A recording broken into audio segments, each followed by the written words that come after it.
100 years had passed since the archive first detected humanity. Catherine was ancient now, her body failing, but her mind still sharp.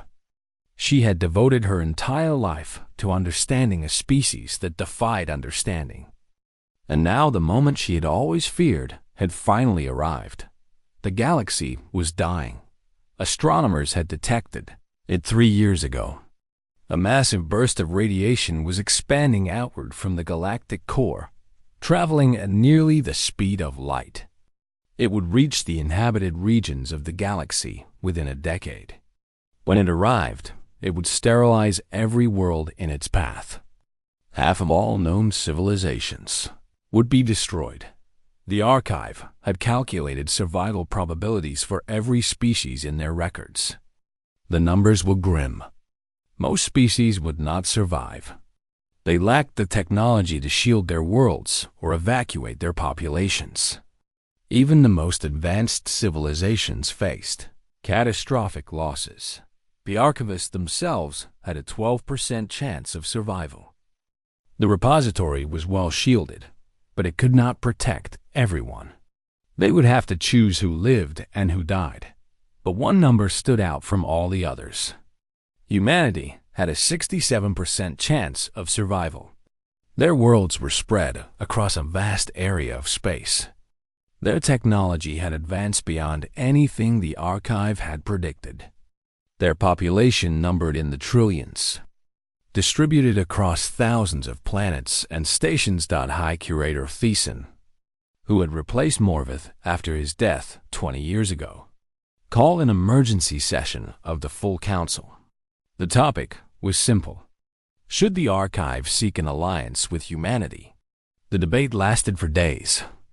Some argued that humanity was too dangerous to trust. They were unpredictable and irrational. They fought wars for reasons that made no sense and showed mercy when cruelty would be more efficient. An alliance with such a species could lead to anything. Others argued that humanity was the only hope for galactic survival. They had the resources and the technology to help other species. They had already proven willing to assist civilizations that could offer them nothing in return.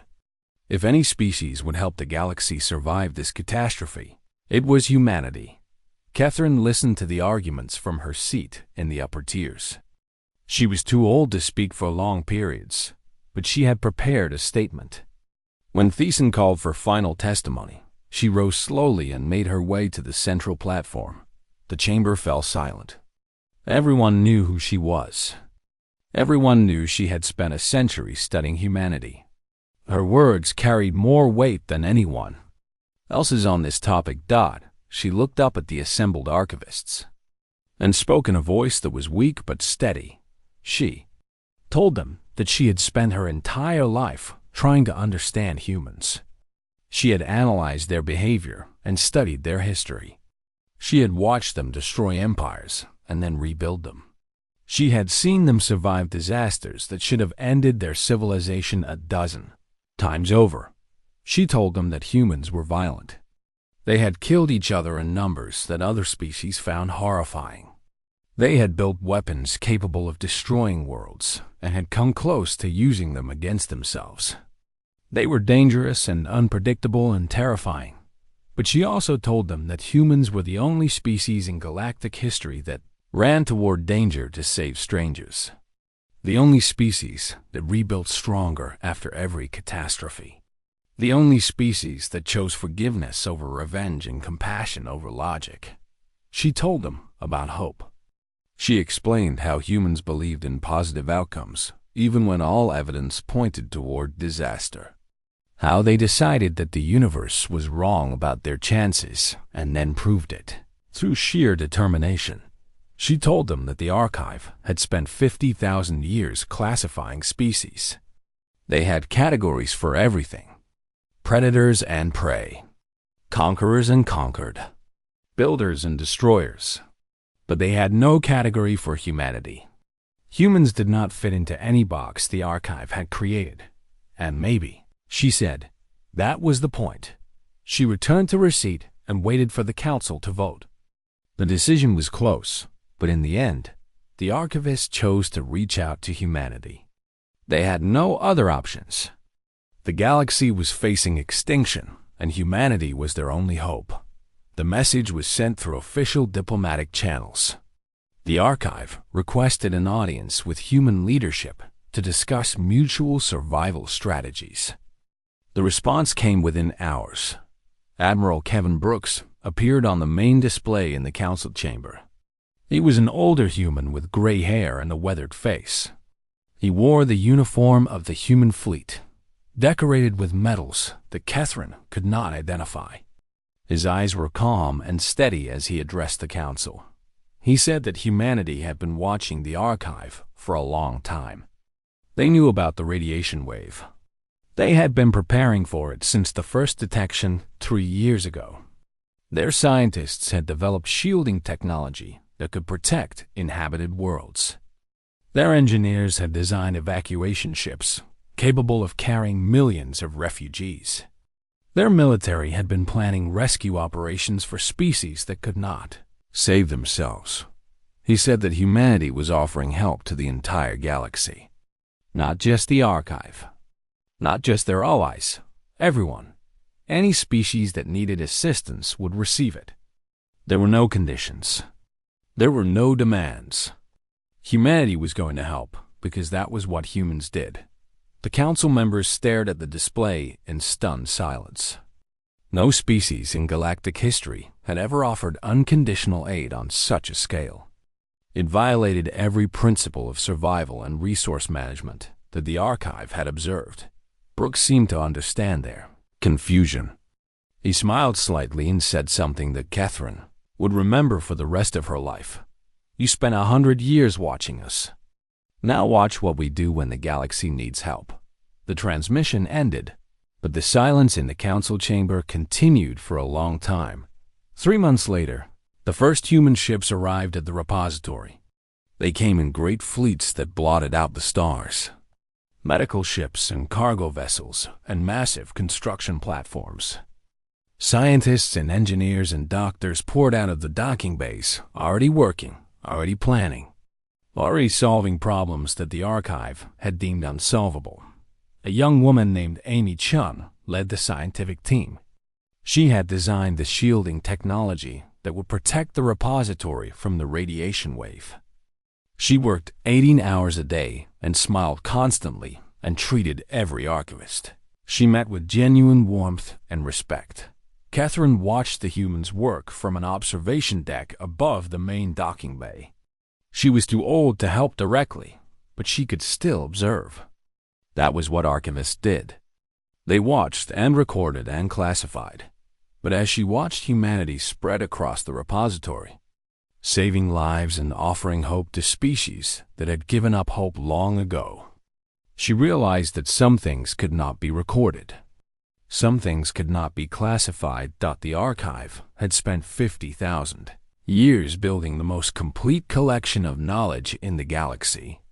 They had documented every species, every civilization, every rise and fall of empires. They believed they understood everything worth understanding. They had been wrong. She returned to her office one last time and made a final entry in the human file.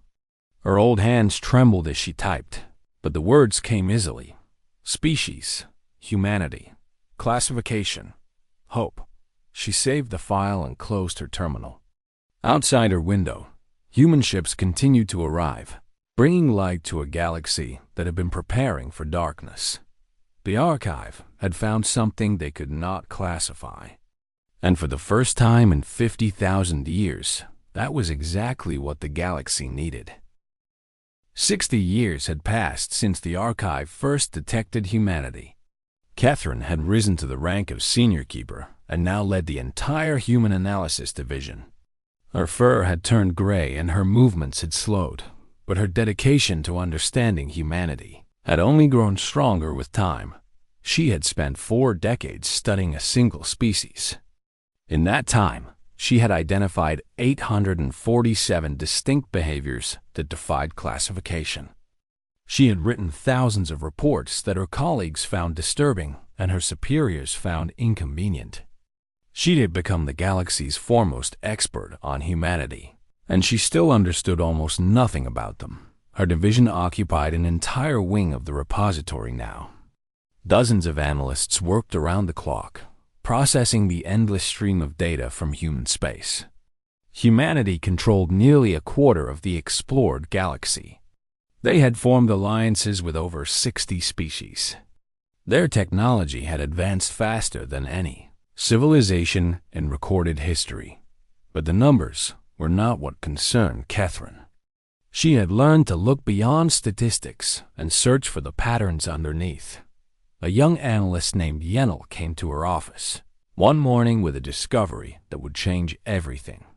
Yenel was brilliant and obsessive, exactly the type of mind that the Human Analysis Division needed.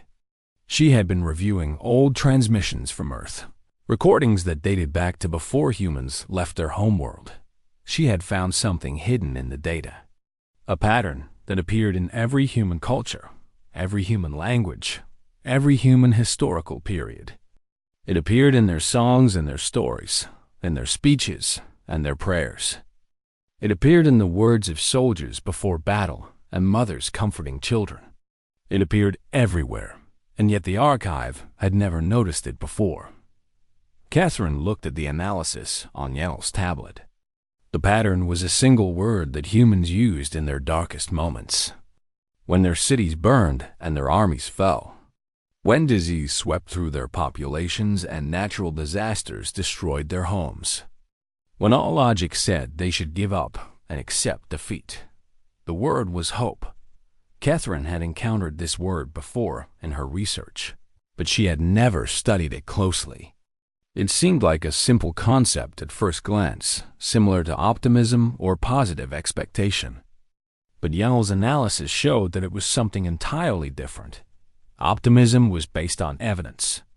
When circumstances were favorable, a species might feel optimistic about outcomes. This was logical and appeared in many galactic species. But hope did not require evidence. Humans felt hope even when all evidence pointed toward disaster. They hoped when there was no reason to hope. They believed in positive outcomes without any logical basis for that belief. This should have been a weakness. A species that ignored evidence and embraced irrational beliefs should have died out long ago. Natural selection should have eliminated such foolish thinking. But instead, hope seemed to be humanity's greatest strength. Catherine pulled up historical records and began to cross-reference them with Yenel's findings. The pattern was undeniable. Every time humans faced extinction, they survived because they refused to accept that extinction was inevitable.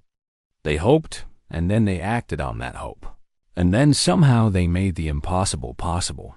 The door to her office opened, and an aide entered with an announcement. A human ambassador had arrived at the repository. His name was Henry Walsh, and he was the first official representative of humanity to the archive. Catherine went to meet him in the diplomatic reception hall. She had seen thousands of images and recordings of humans over the years, but this was her first time seeing one in person. He was taller than she expected, with pale skin and hair that was beginning to turn gray at the temples. His eyes were a startling blue, and they moved constantly, taking in every detail of his surroundings. Walsh greeted her warmly and asked about her work. He seemed genuinely interested in the archive and its mission. He asked intelligent questions about their classification systems and listened carefully to her answers. There was nothing threatening about him. He was polite and curious and friendly, but Catherine could not stop thinking about the data. This calm, pleasant being belonged to a species that had destroyed empires and rebuilt them, that had survived catastrophes that would have killed any other civilization, that operated on principles that the entire galaxy found incomprehensible. She decided to ask him directly. She told him about Yenel's discovery and the pattern they had found in human language. She asked him what hope meant to his people. Walsh was quiet for a moment. Then he smiled and told her a story. His grandmother had lived through a terrible war on Earth. Her city was destroyed. Her family was scattered. She was alone and starving in a refugee camp with no reason to believe she would survive. By any logical calculation, she should have died. But she did not die. She kept going because she believed she would see her children again someday. There was no evidence to support this belief. The odds were overwhelmingly against her. But she believed it anyway, and that belief gave her the strength to survive one more day, and then another, and then another. She lived to see her children again. She lived to see her grandchildren born. She lived to tell young Henry stories about the war, and what she had learned from it. Walsh looked at Catherine with those strange blue eyes and said something that she would never forget. Hope is what happens when you decide that universe is wrong about your chances. Catherine returned to her office and sat in silence for a long time. She thought about all the species she had studied in her career. All of them operated on logic. They calculated odds and made rational decisions based on available evidence. When the odds were against them, they accepted defeat or tried to find better odds elsewhere. Humans did not accept defeat. They changed the odds through sheer force of will. They decided that the universe was wrong, and then they proved it. She filed her report the next morning. Human behavior pattern number 848 had been identified and analyzed. The archive officially classified Hope as a cognitive anomaly with civilization-level implications. But Catherine knew that no classification could capture what Hope really was. It was not an anomaly. It was not a cognitive error. It was the reason humanity had survived everything the universe had thrown at them, and it was the reason the galaxy would never be the same. 40 years had passed since the archive first detected humanity. Keeper Zinthas was old now, his forelegs moving slowly and his eyes clouded with age. But his mind remained sharp, and he had lived long enough to see his warnings proven correct. A delegation had arrived at the Eternal Repository from the far side of the galaxy. They came in a single damaged ship with scorch marks on its hull and fear in their eyes. They were Kethmari, members of a proud warrior empire that had once controlled over 200 star systems. They had come to deliver testimony to the archive, and what they had to say would change everything. The council chamber was full for the first time in centuries. Every senior keeper had come to hear the Kethmari speak. High Curator Morvis sat in his floating chair with an expression that betrayed nothing. But Catherine noticed that his hands trembled slightly as he gripped the armrests. Ambassador Velthos stood at the center of the chamber. He was tall for his species, with the thick gray skin and powerful build that had made the Kethmari feared warriors for thousands of years. But there was something broken in his posture. His shoulders slumped and his voice shook when he began to speak. The Kethmari had attacked a human colony 2 years ago. It was a small world on the edge of human space, with only a few million inhabitants. The Kethmari had seen it as an easy target, a way to test human defenses before launching a larger campaign. They had sent a fleet of 60 warships, more than enough to overwhelm any colony. The humans had only 12 ships defending the planet. By any calculation, the battle should have lasted less than a day. The Kethmari would destroy the defenders, capture the colony, and use it as a forward base for future operations. The battle lasted 3 weeks. When it ended, the Kethmari fleet was destroyed. Velthos described what happened in a voice that grew quieter with each sentence. The human ships fought differently than any enemy the Kethmari had faced before. When one ship was damaged, the others moved to protect it instead of abandoning it. When pilots were killed, new pilots took their places within minutes. The humans never retreated. They never surrendered. They never stopped fighting, but it was not the battle itself that haunted Velthos. It was what came after. The Kethmari had captured several human soldiers during the fighting. They interrogated them using standard methods, expecting to break them quickly. Humans were soft and weak. They should have been easy to break, They were not easy to break. The human prisoners endured pain that would have killed members of other species. They refused to give up information about their defenses. Some of them laughed at their captors. One prisoner, a young officer named Daniel Cole, told his interrogators that they had already lost the war. They just did not know it yet.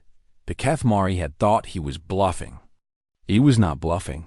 Human reinforcements arrived within a month. The Kethmari had expected a counterattack on the colony. Instead, the humans went straight for the Kethmari homeworld. They bypassed the defensive fleets. They ignored the military installations. They landed troops directly in the capital city and fought through the streets until they reached the government center. The war ended in 6 months. The Kethmari Empire, which had stood for 12,000 years, was broken. Velthus paused in his testimony. The council chamber was silent. Even High Curator Morvith had no words. But the ambassador was not finished. He had not come to the archive just to report a military defeat. He had come to share something that disturbed him far more than losing a war. After the surrender, the humans did something impossible. They sent medical ships to Kethmari worlds. They brought doctors and supplies to heal the wounded, including Kethmari wounded. They rebuilt the infrastructure they had destroyed. They offered food to civilians who had been starving because of the war. A human nurse named Maria Santos had treated Velthus's own daughter after the capital fell. His daughter had been injured in the fighting and was dying from an infection that Kethmari doctors could not treat. Maria had worked through the night to save her. She had held the girl's hand and sung human songs to comfort her while the medicine took effect. Velthus had asked Maria why she was helping them. The Kethmari had started the war. They had killed human soldiers and civilians. They had tortured prisoners. By any measure of justice, they deserved to suffer. Maria had looked at him with confusion in her eyes, as if the question made no sense to her. She said that the war was over. His daughter was just a child who needed help. What did anything else matter? Velthus's voice broke as he finished his testimony. He looked up at the assembled archivists with tears running down his face. He said 5 words that echoed through the chamber like thunder. They destroyed us, and then they wept for us. The silence that followed lasted for a long time. Finally, High Curator Morvith spoke. He authorized a full threat assessment of humanity, effective immediately. The classification of negligible concern was revoked. Humans would now be listed as an unknown variable. The first species to receive that designation in over 10,000 years. Catherine worked through the night with a team of analysts, reviewing every piece of data the archive had collected on humanity. They searched for patterns, for weaknesses, for anything that would help them understand what they were dealing with. Near dawn, one of the younger analysts made a discovery. She had been studying human language and found a concept that existed in every human culture across their entire history. The concept had no equivalent in any other galactic language. The closest translation was something like choosing, not to punish when punishment is deserved. Catherine looked at the word on her display and felt something she had not experienced in decades of service to the archive. She felt afraid. The word was forgiveness. She added it to the human file with a note that it required further study. But she knew that no amount of study would help her understand it. Some things were beyond the archive's ability to classify. The galaxy had a new power, and it operated by rules that no one else could comprehend. 15 years had passed since the archive first detected humanity. Catherine was no longer an apprentice. She had earned the title of Junior Archivist and had been assigned to the Outer Rim Observation Division. Her primary responsibility was monitoring the expansion of new species, and one species demanded more of her attention than all the others combined. Humans had exceeded every prediction in the archive's models. Their expansion rate was 400% higher than projected. They had established colonies on 17 worlds and were building more ships every year. Their population had doubled twice in 15 years, which should have been impossible for a species with such long reproductive cycles. Catherine stood before the High Council of the Archive with her data tablets arranged before her. The council chamber was a vast circular room with seats rising in tiers around a central platform. High Curator Morvith sat at the highest point, his ancient body supported by a floating chair. He had led the archive for 6,000 years and had seen more species rise and fall than anyone alive. She presented her findings with careful precision. The numbers were clear. Human expansion did not follow any known pattern. Their technology was advancing faster than their biological evolution should allow. They were adapting to alien environments within single generations instead of the thousands of years that other species required. But the most disturbing data came from their history. In the past century alone, humans had survived 3 events that should have destroyed them. A plague had killed nearly 1 billion of them, but instead of collapsing, they developed new medical technologies and rebuilt their population within decades. An asteroid had nearly struck their homeworld, but they destroyed it with nuclear weapons and immediately began building detection systems to prevent future impacts. A civil war had torn apart their largest nations, but within a generation, they had reunited and emerged stronger than before. High Curator Morvith listened to her presentation with half-closed eyes. When she finished, he spoke in a voice that crackled with age. He had heard similar concerns before about other species. The archive's models were not perfect, and some species did exceed predictions for short periods. But they always settled back into normal patterns eventually. Humans would be no different. Catherine wanted to argue, but she knew her place. She was a junior archivist speaking to the highest authority in the repository.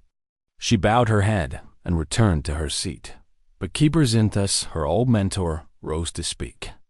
He had spent 15 years reviewing the human data, and his assessment had changed.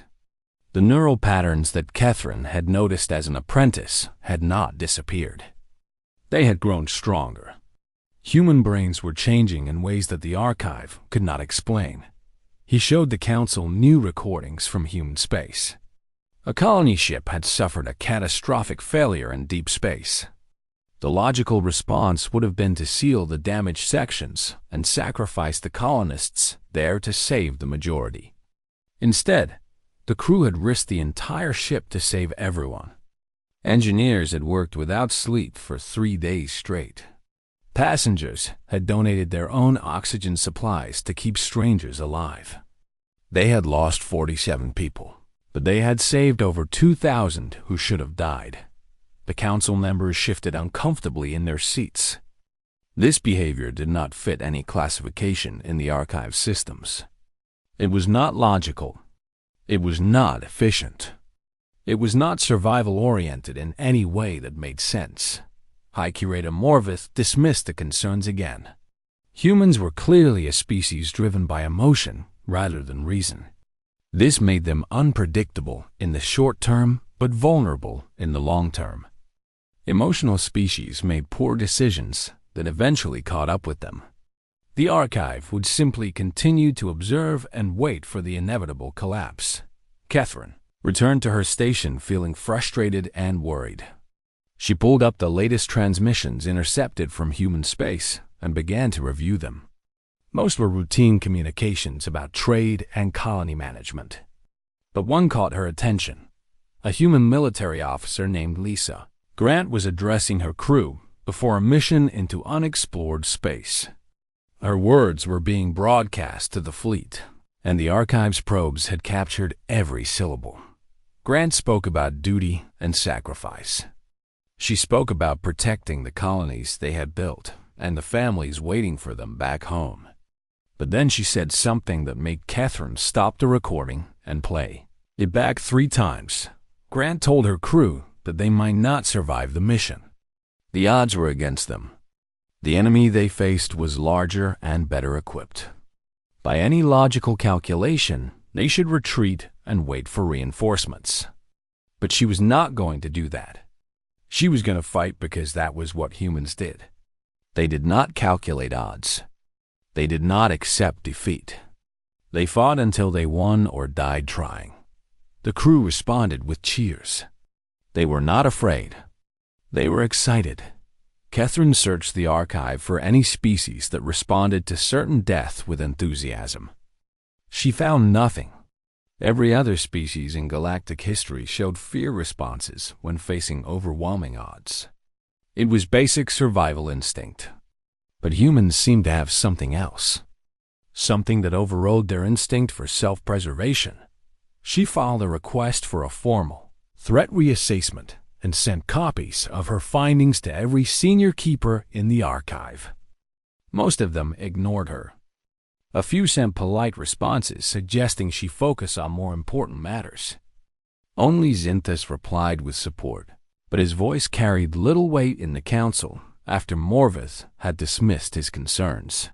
Months later, Catherine received news that changed her understanding of humanity forever. The humans had made first contact with the Tethrani Collective, a minor species that controlled a small cluster of systems near human space. The Tethrani were weak and had few resources worth taking. Every other expanding species in galactic history had either conquered them or ignored them. The humans did neither. They offered trade agreements and mutual defense pacts. They sent teachers and doctors to help the Tethrani improve their technology and medicine. They treated the weaker species as equals and asked for nothing in return, except friendship. Catherine read the reports with growing confusion. This made no sense. Expanding species did not help competitors. They eliminated them or absorbed them. That was how empires were built. That was how species survived. She called up Xynthus on a private channel and shared the news.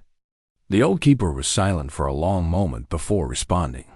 He had been studying species for 300 years.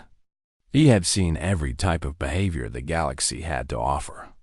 But he had never seen anything like this. They should have conquered them, he said quietly. Any logical species would have conquered them. Catherine nodded slowly. That was exactly what she had been thinking. Why did humans help species that could offer them nothing? Why did they risk their own resources to lift up potential rivals? She did not have an answer. The archive did not have an answer. And somewhere in human space, more ships were being built. More colonies were being founded, and more alliances were being formed with species that should have been enemies. The galaxy was changing, and the archivists could only watch. The eternal repository floated in the darkness between stars like a moon made of metal and glass. It had been there for 50,000 years, spinning slowly in the void, collecting information about every living thing in the galaxy. The beings who lived inside called themselves the Archivists, and they believed they knew everything worth knowing. Keeper Xynthus walked through the endless halls of the repository with his apprentice following close behind. His four legs clicked against the polished floor as he moved past towering shelves filled with data crystals. Each crystal held a complete history of a species. Some crystals glowed bright with active civilizations. Others had gone dark long ago, when their species died out or destroyed themselves. Xynthus had served the archive for 300 years. He had seen empires rise and fall. He had watched proud species conquer half the galaxy only to collapse from within. Nothing surprised him anymore. Every species followed patterns. Every civilization could be predicted. That was the purpose of the archive. To watch, to record, and to classify. His apprentice Catherine was young and eager. She had only served for 20 years, which was barely enough time to learn the basics of classification. Her eyes were still full of wonder when she looked at the crystals. Xynthus remembered feeling that way once. Long ago, they reached a small chamber at the edge of the archive where new species were first processed. A holographic display showed a blue and green planet orbiting a yellow star in the outer rim of the galaxy. The planet was called Earth by its inhabitants. Zinthus studied the display with mild interest. The dominant species called themselves humans. They had only developed space travel in the last century, which made them extremely young by galactic standards. The Valinari, his own species, had been traveling between stars for 800,000 years. The data stream showed basic information. Humans were soft-bodied creatures with no natural weapons. They had no claws, no armor, no venom.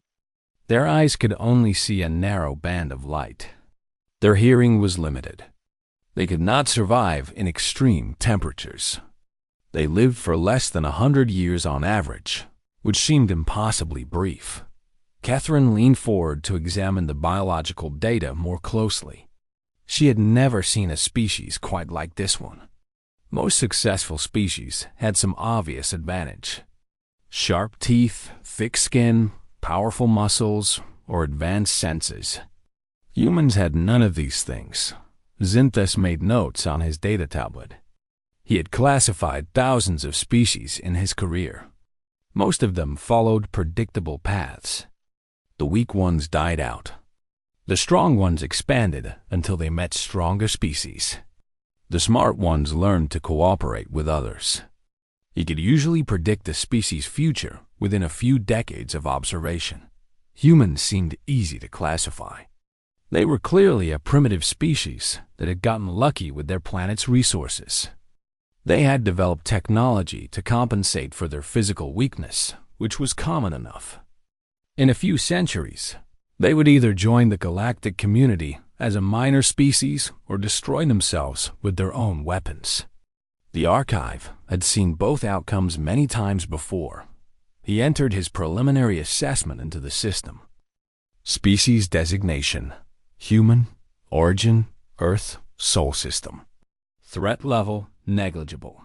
Technological status: early spacefaring. Predicted trajectory: standard development. Curve with high probability of self-termination. Catherine watched him enter the classification with a slight frown on her face. Something in the data bothered her, but she could not identify what it was. She pulled up the neural scan results and studied them carefully. Human brains were unusual. They were not the largest or most complex brains in the galaxy, but they showed strange patterns of activity. When humans experienced stress or danger, their brains lit up in ways that did not match any species in the archive's records. There was activity in regions associated with fear, which was normal. But there was also activity in regions associated with problem-solving, creativity, and something the scanners could not identify. She mentioned this to Zinthus, but he dismissed her concerns. Neural anomalies were common in young species. Their brains had not yet optimized for efficiency. The unusual patterns would disappear as humans evolved further, or they would die out because of them. Either way, it was not significant enough to change the classification. Catherine accepted his judgment because he was the senior keeper and she was only an apprentice. But she saved a copy of the neural data to her personal files. Something about those patterns stayed in her mind like a song she could not forget. The weeks passed and more data arrived from the observation probes. Humans were expanding faster than predicted. They had already established colonies on 2 other planets in their system and were building ships to travel to nearby stars. This was slightly unusual, but not unprecedented. Some species expanded quickly in their early years, before settling into a stable pattern. Zinthus noted the acceleration in his reports, but did not change the classification. Speed of expansion was not the same as threat level. The Cathmari Empire had expanded even faster in their early years, and they had eventually settled into a comfortable middle position in galactic politics. Humans would likely do the same, but the observation probes captured something that gave Catherine pause. A recording from a human colony showed a natural disaster. A massive earthquake had destroyed a city and trapped thousands of humans under collapsed buildings. The logical response would be to evacuate the survivors and abandon the dead. Resources should not be wasted on lost causes. Instead, humans did something incomprehensible. They rushed toward the danger. Emergency workers dug through rubble with their bare hands to reach trapped strangers. Citizens who had escaped the destruction turned around and went back into collapsing buildings to search for people they had never met. Some of them died trying to save others. Catherine watched the recording 3 times. She searched the archive for similar behavior in other species, but found nothing that matched. Some species showed protective behavior toward family members or tribe mates. That was simple genetic programming. But humans were risking their lives for complete strangers. There was no evolutionary advantage to such behavior. It made no sense. She brought the recording to Zinthus, who watched it with his usual calm expression. He admitted that the behavior was unusual, but he did not change his assessment. Humans were clearly an emotional species that had not yet learned to control their impulses. This was actually evidence of their primitiveness, not their advancement. Logical species did not waste resources on hopeless causes. Catherine returned to her station and added the recording to her personal files. The collection was growing larger every day. In the outer rim of the galaxy, the first human ships left their solar system and began the long journey to other stars. Their engines burned bright against the darkness of space. They carried colonists who would never see Earth again, who had left everything they knew behind to travel into the unknown. The archive detected their departure and logged it as a minor note in the human file. It was not significant enough to warrant special attention.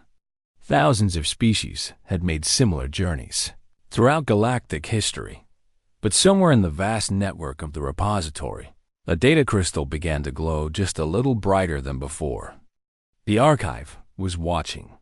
It would continue to watch, and in time, it would learn that some things could not be classified.